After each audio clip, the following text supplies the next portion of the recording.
अब क्या बताते हैं, कोटि जन्म तन भर मत होगे कुछ ना हाथ लगा रे।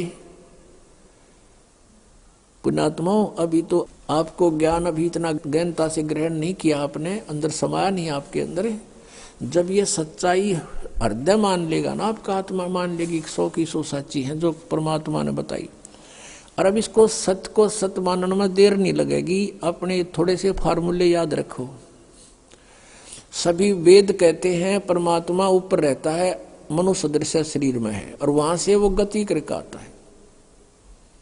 और यहाँ के क्या लीला करता है, जब वो बालक रूप धारण करके, शिशु रूप धारण करके प्रकट होता है, तालाब के ऊपर, जल के ऊपर, कमल के फूल पर विराजमान होता है। यानी जल के ऊपर विराजमान होने से उसको नारायण कहते हैं। अब पता लग जाएगा वो है कौन।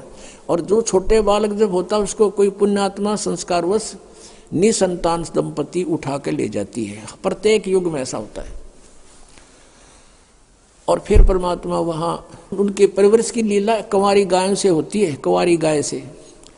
तो पुण्यात्माओं 600 वर्ष पहले भगवान आए थे, कबीर जी पूर्ण परमात्मा परम अक्षर ब्रह्म। उन्होंने वो लीलाएं की थी जो वेदों में लिख रखी है। वेद तो केवल परमात्मा की पहचान बताते हैं, वो ऐसा है, ऐसा करता है। वो लीला किसने की है आज तक? श्री कृष्ण का इतिहास देख लो, वो भी आए पृथ्वी पर, जन्म हुआ माँ से, लेकिन कबीर परमेश्वर का माँ से जन्म नहीं हुआ। ये तगड़मबाजी बढ़ा करते नकली आदमी कि एक विधवा ब्राह्मणी थी, वो उसने शर्म के मारे गिरगी, उसका विधवा का बच्चा हो गया। उसके विधवा का, माँ का, बाप का, उसका कितने नाम गाम तो बता दो। है सट्टे मारे मूर्ख बना रखा था हमारे को, सारी झूठ बोल रखी थी, भगवान को कौड़ी सिद्ध कर दिया और कौड़ियों को लाल बता रखा था। और वो कंवारी गायों से दूध पीता है, वो कंवारी गायें दूध देती है। तो ये लीला परमेश्वर कबीर जी ने की थी, और आज तक किसी ने करी हो बता दो। और किसी का नो प्रमाण ऊपर तो चलकाया और सह शरीर चला गया वापस, एक दिखा दो जिनको हम भगवान मानते थे, राम श्री कृष्ण का दिखा दो। तो कहने का भाव पुण्यात्माओं, हम भगवान को पहचान नहीं सके क्योंकि जिनको हम गुरु मानने थे वो अंधे थे, ज्ञान नेत्रहीन थे। वो कहते मोती मुक्ता दर्शत नाही, यो जग है सब अंदरे, दिखत के तो नैन चश्म इनका फिरा मोतिया बिंदरे। किसी को मोतिया बिंद हो जाता है, उसकी आंखें स्वस्थ दिखाई देती हैं, और उसने दिखता कते नहीं, नपट अंधा होता है, ब्लाइंड मैन होता है वो। तो इसी प्रकार ये ज्ञान नेत्रहीन थे और दिखे थे चतुर, क्योंकि संस्कृत जाने थे। एक भाषा के जान लेने से उसमें लिखे हुए गूढ़ रहस्य को नहीं समझा जा सकता। अब हम हिंदी जानते हैं, मान ले किसी फॉरेनर ने आके हिंदी सीख ली और इसको तुलसीदास कृत रामायण को ले गया वहां पर अपने देश में, और उसने अक्षर पैर का पता नहीं, राम कौन था, रावण कौन था, सीता कौन थी, कुंभकर्ण कौन था, और भाई विभीषण कौन था, तो उन्हें पता नहीं कि अटके बट मारेगा। एक हिंदी के जान लेने से उस कथा को वो कैसे सुलझा सकता है जो चौपाइयों में लिखी है। ऐसे वेद और ग्रंथ और पुराण और गीता जी ये परमात्मा की महिमा से परिपूर्ण है। संस्कृत के जान लेने से कोई नहीं समझ सकता जब तक ये मौखिक कथा रामायण वाली की तरह सृष्टि रचना का जिसको ज्ञान नहीं होगा। और वो सृष्टि रचना खुद रचने वाला ही बता सकता है। ठीक ठीक, अभी तक तगड़मबाजी बढ़ा रहे थे, अब प्रसंग जो आ रहा है वहीं पर आते हैं। क्या बताते हैं कि कोट जन्म तन भर मत होगे कुछ ना हाथ लगा रे, और कुकर सुकर खरबा बोरे कौआ हंस बुगारे। अब परमात्मा को पहचानना एक इतना आसान हो गया।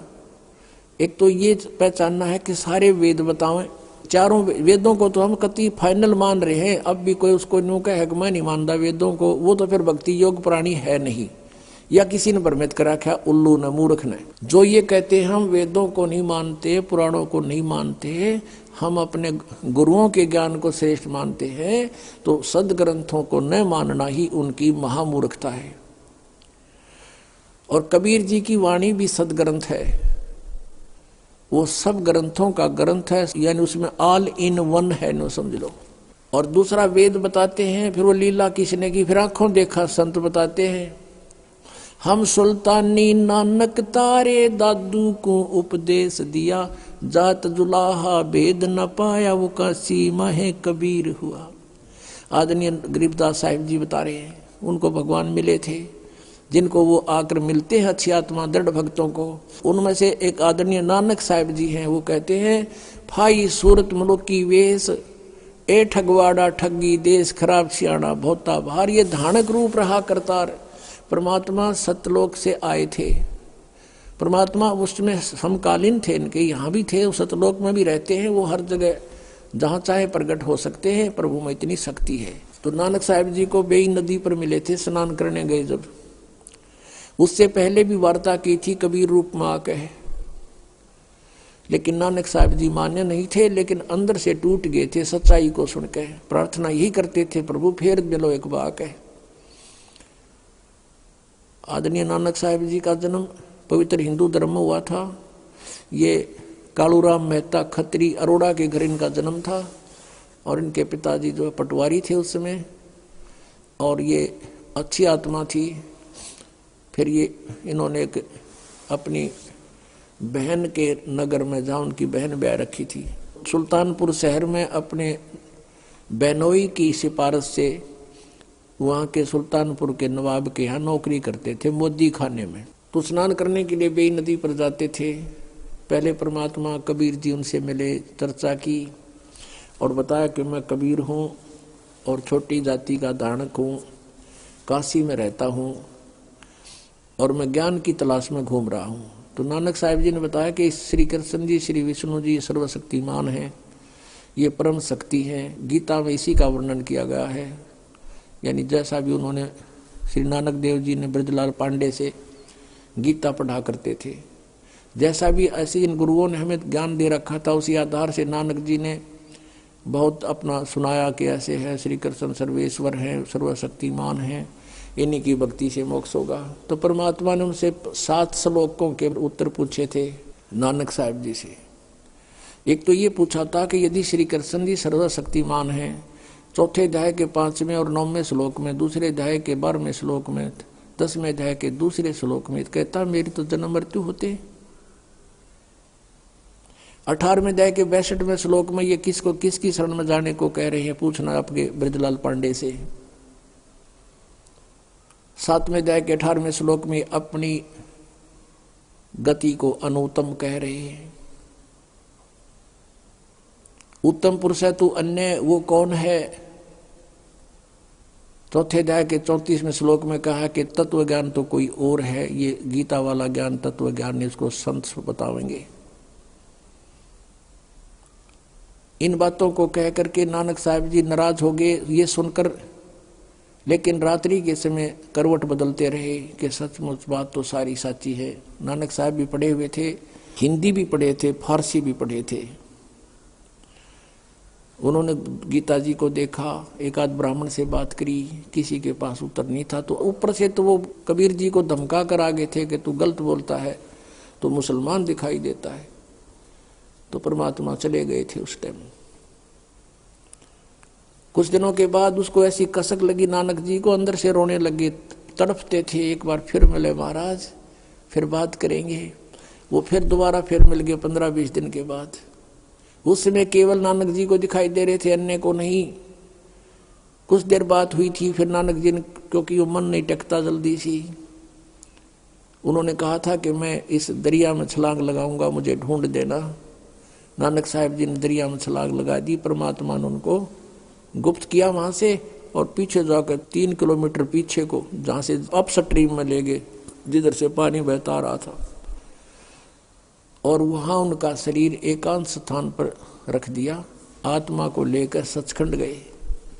सचखंड में देखा कबीर परमेश्वर दो जिंदा महात्मा के रूप में वहां उनको मिले थे। उसी रूप में ऊपर सतलोक में पहुंचे, और परमात्मा सतपुरुष बैठे थे तख्त के ऊपर, ऑल ओवर कंट्रोलर की चेयर पे, उस सिंहासन पर। तो नानक साहब ने सोचा कि परमात्मा यू है सतपुरुष, सतपुरुष ये है सामने बैठे सिंहासन पर।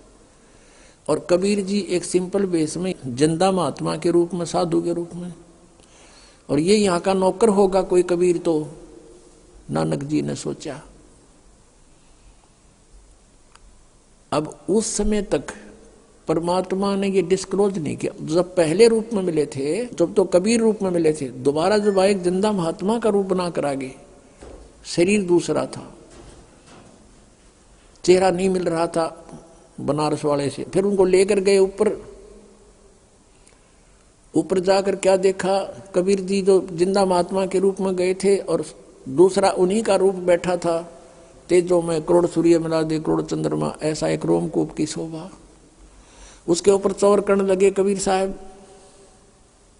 नानक जी ने पक्का हो गया कि सतपुरुष अकाल पुरुष तो यू है, ये बैठा तख्त पर जेड़ा, ये नीचे से ये बाबा जी आया महात्मा, ये इनका नौकर है।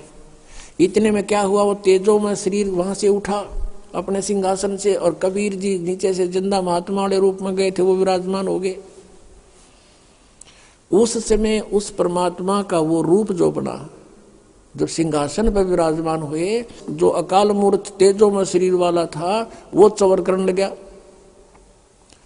उस कबीर परमेश्वर जिंदा वाले बाबा वाले महात्मा वाले स्वरूप के ऊपर चवर करे नौकर की तरह। उस समय परमात्मा का जो स्वरूप बन गया वो कबीर जी वाला बन गया, जो धारणक रूप में, जो लाहे रूप में बनारस में थे और जो पहले नानक जी को मिले थे। और वो तेजो में शरीर जो था कबीर जी के जिंदा महात्मा वाले शरीर में समा गया, अलग कोई नहीं रहा, ओनली वन गॉड है, एक परमात्मा कबीर जी विद्यमान थे। बनारस वाले धानक ऑल ओवर कंट्रोलर के तख्त पर, सिंहासन पर। अब नानक साहब से कहा कि जाए, तीसरा दिन हो गया, इस तरह परमात्मा ने सारे ब्रह्मांड दिखाए, ब्रह्मा विष्णु महेश दिखाए, उनकी रचना बताई, कैसे इनका जन्म हुआ। अब परमेश्वर ने कहा कि अब जाओ प्यारी आत्मा, अब उन भोली आत्माओं को समझाओ जो काल के जाल में फंसी पड़ी है। अब वहां जाकर के प्रत्येक आत्मा ये चाहती है मैं वापस ना जाऊं उस गंदे लोक में। नानक जी ने प्रार्थना की, लेकिन परमात्मा ने कहा अब जाओ, आपकी आवश्यकता है वहां पर, मेरे गवाह बनोगे, लेकिन ऐसे नहीं मैं रख सकता, आपको ये भक्ति करनी पड़ेगी सतनाम की, और सतनाम बिना मोक्ष नहीं हो सकता। ये 2 अक्षर का नाम है, यानी पूरा ज्ञान उनके अंदर फीड कर दिया। अब उधर से नानक जी को मर्त जान करके डूब गया दरिया में, उसकी खोज शुरू होगी। नवाब ने भी खोज शुरू कर दी, गोताखोर लगा दिए, जाल डाल रहे हैं इधर जिधर डाउन स्ट्रीम में, और नानक जी का शरीर रखा 3-4 किलोमीटर अप स्ट्रीम में, जंगल में। तीसरे दिन वो आत्मा वापस भेज दी भगवान ने उस शरीर में। नानक जी वहां से उठकर सुबह सुबह फिर उसी दरिया पर आकर खड़े हो गए जहां लोग स्नान करने जाते थे, और वो भी जाया करते थे। कहाँ तो हाहाकार मची हुई थी, और मर गया डूब गया, मर गया डूब गया। उधर क्या देखा, वो तो सामने खड़ा है, सारा शहर उमड़ गया देखने के लिए। तब नवाब की नौकरी त्याग दी और कहा कि अब सच्ची सरकार की नौकरी करेंगे। तो फिर वो इस खोज में परमात्मा ने कहा था कि मैं बनारस में हूं, काशी में, और वहां आ जाना, सतनाम दूंगा, और सतनाम बिना मोक्ष नहीं, और वो काल का लोक। तो सतनाम प्राप्ति के लिए, और नानक जी ने वाहे गुरु कहा था कि वाहे गुरु। जब अकेले रह गए ना तख्त पे कबीर जी सतलोक में, और दूसरा रहा नहीं भगवान, जब ने कहा था वाहे गुरु, सही रास्ता दिखा दिया। और स्वयं भगवान वाहे गुरु, वो नीचे आ गया। नीचे आकर उसके मन में रट लगी कि वो ही गुरु मिला जो सतनाम दे। और ये 7 श्लोक जो परमात्मा ने प्रसन्न किए थे नानक जी ने, ये 7 श्लोक उसने नोट कर लिए। जो भी कोई ब्राह्मण विद्वान मंडलेश्वर उनको मिला, उनसे ये 7 श्लोक करते थे। बताइए 18वें अध्याय के 62वें श्लोक में यो गीता ज्ञानदाता किसकी शरण में जाने को कहता है। फिर वो करते फरड़ अपनी शरण में कहता है, अपने बारे में कहता है, छड़ दे गल। फिर वहां से चल पड़ते थे। वो न्यू पहचान करते जा रहे थे कि कौन से है वो भगवान। अयु ज्ञान जब स्वर में बोलेगा वो सही गुरु वही पावेंगे असली तक। उनकी खोज करनी थी, कहीं महात्माओं में यही छुपे ना हो। पहली उदासी यानी कति मायूस होकर यात्रा की थी, उसको प्रथम उदासी कहते हैं। तो बनारस में पहुंचे। कबीर जी ने यह भी बता दिया था कि मैंने रामानंद जी को गुरु बना रखा है, वो मेरे गुरु जी हैं, पहली मीटिंग में बताया था। तो रामानंद जी सुप्रसिद्ध थे।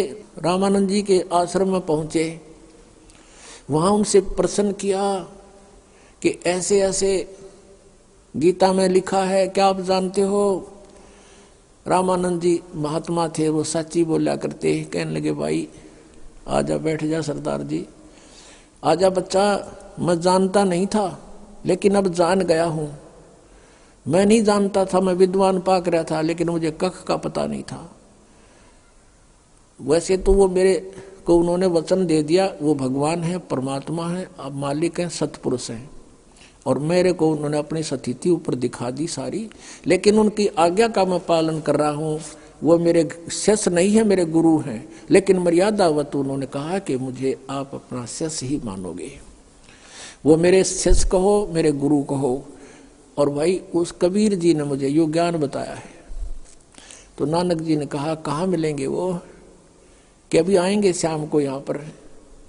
नानक जी ने सोचा इतनी देर कौन डटा भगवान पृथ्वी पे, और हमने उसके लिए खोज के लिए सिर दे रखा। कहने लगे महाराज मुझे एक रास्ता बता दो, कहाँ है वो, कि वो अपनी झोपड़ी में होंगे। एक सेवक भेज दिया कि जाओ झोपड़ी पर छोड़ के आओ। अब जाकर देखा उस परमात्मा को, खड्डी में कपड़े बुने दानक का काम करे थे, उन ढाणी जानते पता था आवहिक आत्मा प्यारी। जब देखा वहां पर सतलोक वाला नजारा सारा दिखाई दिया, ओए होए, कहते झांकी वे कबीर की नानक की तीवा, और वह सिखा के गलपड़ी कौन छुटावे था। अब जैसे कबीर जी का वहां देखा सतलोक में, ओए होए, फिर वहां बैठे दिखे, वाह हे गुरु, और कहते वहां एकदम इतनी उमंग में भर का आवाज लगाने लगे, फाई सूरत मुल्क की वेश, ए ठगवाड़ा ठगी देश, खरा सियाणा बहुता बार। देखो ये धानक रूप रहा करतार, कि ये ठग है, हमें मूर्ख बना रहा है, बका रहा है। जैसे प्यार में क्या करें ठगे, और आख्या में पानी भर रखा। सारे जुलाए इकट्ठे हो गए वहां के, कहते हैं ये भगवान है, परमात्मा ये है, पूर्ण ब्रह्म है। अब कहते हैं घर का जोगी जोगड़ा, बाहर का जोगी सदे। वो दुल्हाई वहां के उसको एक आम सिंपल मैन मानते थे। वो क्या कहते हैं, ये देखो पंजाबी पंजाब तो आके पागल बन गया, इसने भगवान बतावे, नीरू के बेटे ने, किससे का ना तसल्ली हुई। तो परमात्मा ने कहा प्यारी आत्मा, अब इसने राज रख, थोड़े दिन गुप्त रखना, जिक्र ना करना, तेरा भी दिल तोड़ देंगे ये। अपनी भक्ति करो और प्रचार करो इस ज्ञान का, और ज्यादा डिक्लेयर ना करना, अभी इसको गुप्त रखना हमने कुछ दिन। तो कहने का भाव ये है कि जिनने महापुरुषों ने भगवान मिला, और जिनको हम मानते हैं वो परमात्मा से मिले, और उन्होंने बताया है कि धानक रूप रहा करदार, हक्का कबीर करीम तू बे ए परवरदिगार। गुरु ग्रंथ साहिब के 721 पृष्ठ पे लिखा है कि एक अर्ज गुप्तम पेश तोदर कून करतार, हक्का कबीर करीम तू बे ए परवरदिगार। हक्का कबीर माने सत कबीर।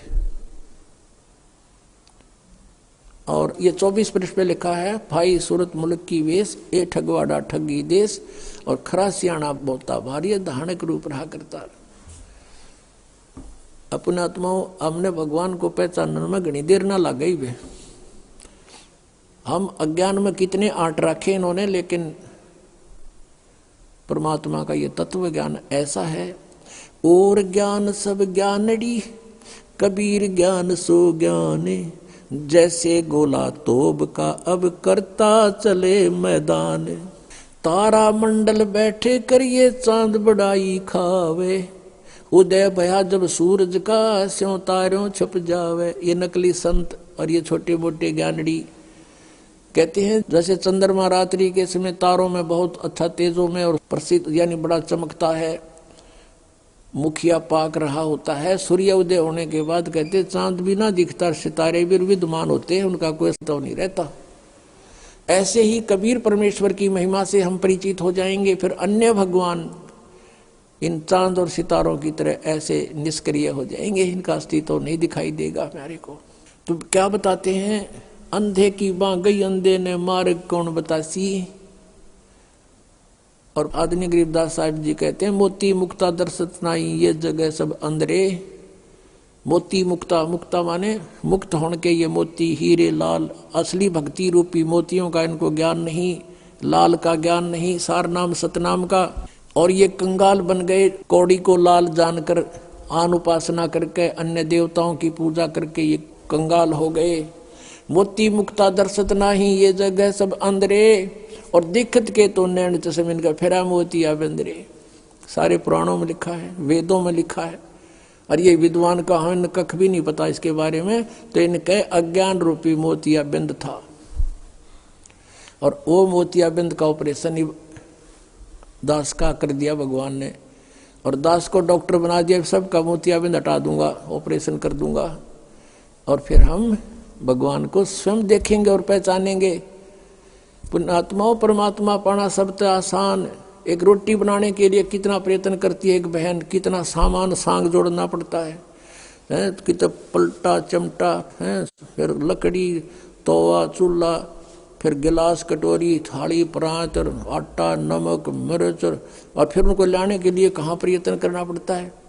और जब जाके आटा गूंदा कर फिर रोटी बना के खानी पड़ती है, उसमें कितना समय, दोनों टाइम खावें कंपलसरी हम और बनावें।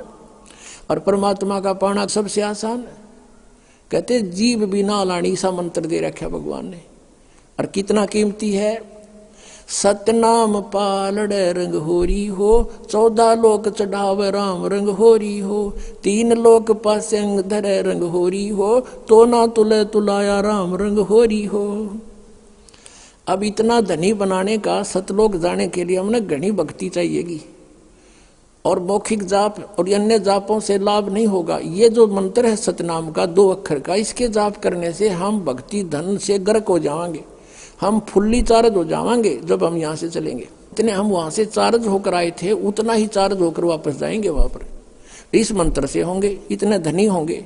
और जो ये प्रथम मंत्र है 3 मंत्र में, और ये यज्ञ हवन हम करते हैं, इनमें हम जब तक यहाँ रहेंगे यहाँ सुख मिलेगा हमारे को। और काल का जितना भी ऋण है वो इसको दे देंगे, तू पकड़े अपना, हमने जाने दे, हम नहीं लेंगे तेरा प्रतिफल। और ये 2 मंत्र 2 शेष बचेंगे, उसमें से जो तत् मंत्र का आपको दिया जाता है जाप, उसको हम अक्षर पुरुष के 7 संग ब्रह्मांडों को पार करने का टैक्स है उसका, वो दे देंगे, संभाल तू अपना। तो ये जो सत्य है, ये सार नाम है, इसकी भक्ति से हम सतलोक में पहुंच जाएंगे, स्थाई स्थान मिलेगा।